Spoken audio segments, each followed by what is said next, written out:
Hi all അസ്സലാമലൈക്കും welcome back.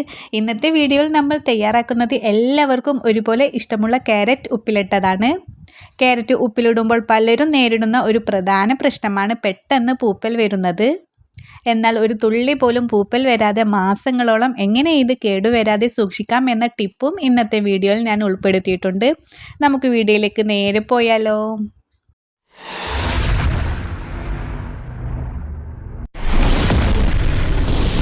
അപ്പോൾ നമ്മളിവിടെ എടുത്തിരിക്കുന്ന ഒരു മീഡിയം സൈസ് ക്യാരറ്റാണ് കേട്ടോ എടുത്തിരിക്കുന്നത്. നിങ്ങൾക്ക് കൂടുതലോ കുറച്ചിട്ടൊക്കെ എടുക്കാം. അപ്പോൾ ഞാനിവിടെ ജസ്റ്റ് നിങ്ങൾക്കൊന്ന് കാണിച്ചു തരാൻ വേണ്ടിയിട്ട് രണ്ട് ചെറുത് വെച്ചിട്ട് കാണിച്ചു തരുന്നതാണ്.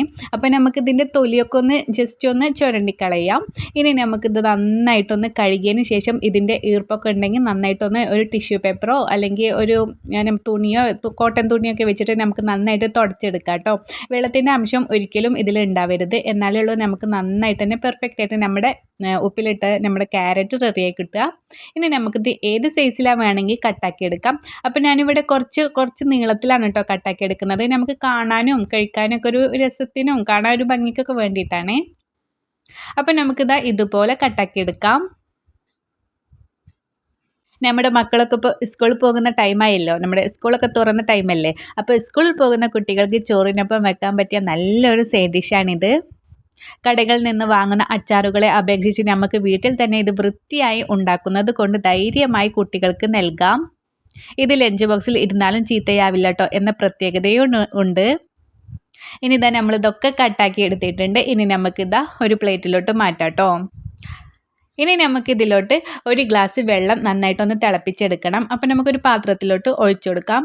ഇനി ഇത് നന്നായിട്ട് വെട്ടി തിളക്കണം കേട്ടോ. ഇതാ വെള്ളമൊക്കെ നന്നായിട്ട് തിളച്ച് വരുന്നുണ്ട്. ഇനി നമുക്ക് ഇതൊന്ന് തണുക്കണം. അപ്പോൾ തണുക്കാൻ വേണ്ടിയിട്ട് അവിടെ വെക്കാം. ഇനി നമ്മളിങ്ങനെ ചില്ലുകുപ്പിയിലാണ് കേട്ടോ നമ്മുടെ ക്യാരറ്റ് ഉപ്പിലിടുന്നത്. ചില്ലുകുപ്പി ആയിരിക്കുമ്പോൾ ബെസ്റ്റാണ്. അപ്പോൾ നിങ്ങളെ കയ്യിൽ ഉണ്ടെങ്കിൽ ചേർക്കാം, അല്ലെങ്കിൽ നമുക്ക് സാധാ പ്ലാസ്റ്റിക് ബോട്ടിൽ എടുക്കാം കേട്ടോ. ഒന്നും കൂടി ബെറ്റർ ഇങ്ങനത്തെ ചില്ലുകുപ്പിയാണ്. അപ്പോൾ നമുക്ക് ഇതിലോട്ട് നമ്മളെ കട്ടാക്കി വെച്ച നമ്മുടെ ക്യാരറ്റ് ചേർത്തി കൊടുക്കാം. ഇനി ഇതിലോട്ട് നല്ല എരിവിന് നല്ല കാന്താരി മുളക് നമ്മുടെ വീട്ടിലുണ്ടായത് തന്നെ ഉണ്ടെങ്കിൽ എടുക്കാം കേട്ടോ. നല്ല ബെസ്റ്റാണ്. ഇനി അതല്ല നമ്മുടെ വീട്ടിലെ പച്ചമുളക് നമുക്ക് ജസ്റ്റ് ഒന്നിങ്ങനെ കട്ടാക്കിയിട്ട് ചേർത്തി കൊടുക്കാം. അപ്പം നല്ല എരിവുള്ള പച്ചമുളകായിട്ടാണ് കേട്ടോ ഞാനിവിടെ 2 ചേർത്തി കൊടുക്കുന്നത്. എരിവ് നിങ്ങൾക്ക് ഇഷ്ടത്തിനനുസരിച്ച് ചേർത്തി കൊടുക്കാം. ഇനി ഇതിലോട്ട് അതുപോലെ നമ്മുടെ കല്ലുപ്പാണ് ചേർത്തി കൊടുക്കുന്നത്. കല്ലുപ്പാണ് കേട്ടോ. അതുപോലെ തന്നെ നമ്മളെ കാന്താരി മുളകിൻ്റെ പേസ്റ്റ് പറഞ്ഞതുപോലെ തന്നെ കല്ലുപ്പാണ് ഒന്നും കൂടി ബെസ്റ്റ്. ഇനിയിപ്പോൾ സാധാ പൊടിയുപ്പാണെങ്കിൽ അതും ചേർത്തി കൊടുക്കാം കേട്ടോ. ഇനി നമ്മളെ വെള്ളം ചൂടാറിയതിന് ശേഷം അതും നമുക്ക് ഇതിലോട്ടൊരു 3/4 ഭാഗത്തോളം ഒഴിച്ചു കൊടുക്കാം.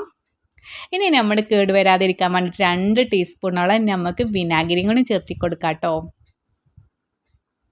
അപ്പം നമുക്ക് ഒരുപാട് വിനാഗിരിയിൽ നമുക്ക് ഉപ്പിലിട്ട് നമ്മൾ ക്യാരറ്റ് റെഡിയാക്കണ്ട. നമുക്കിങ്ങനെ തിളച്ച വെള്ളം തണുത്തതിന് ശേഷം ഒഴിച്ചു കൊടുത്തിട്ട് 2 ടീസ്പൂണോളം നമുക്ക് വിനാഗിരി ഒഴിച്ചു കൊടുത്താൽ മതി. ഇനി ജസ്റ്റ് നമുക്കൊന്നിങ്ങനെ കൈവച്ചിട്ട് ഒന്നിങ്ങനെ മിക്സാക്കി എടുക്കാൻ വേണ്ടിയിട്ട് ഒന്ന് കുലുക്കി കൊടുക്കാം കേട്ടോ. കഴിക്കാൻ വേണ്ടി എടുക്കുമ്പോൾ നമ്മൾ ഒരു തുള്ളി പോലും ഈർപ്പമില്ലാത്ത സ്പൂൺ വേണം ഉപയോഗിക്കാൻ. കൈകൊണ്ടൊന്നും എടുക്കാൻ നിൽക്കരുത് കേട്ടോ. എങ്കിൽ മാത്രമേ നമുക്കിത് കുറേ കാലം സൂക്ഷിക്കാൻ പറ്റൂ. അപ്പോൾ ഇത്രയുള്ള കാര്യം. വളരെ എളുപ്പത്തിൽ പൂപ്പലില്ലാതെ മാസങ്ങളോളം സൂക്ഷിക്കാൻ പറ്റിയ ക്യാരറ്റ് ഉപ്പിലിട്ടത് റെഡിയായി കഴിഞ്ഞു. നിങ്ങൾ എല്ലാവരും വീട്ടിൽ ഇതൊന്ന് ട്രൈ ചെയ്ത് നോക്കണം. ഇൻഷാ അല്ലാഹ് നെക്സ്റ്റ് അടിപൊളി വീഡിയോയുമായി വീണ്ടും കാണാം. അതുവരേക്കും ഓക്കെ ബൈ. Thank you.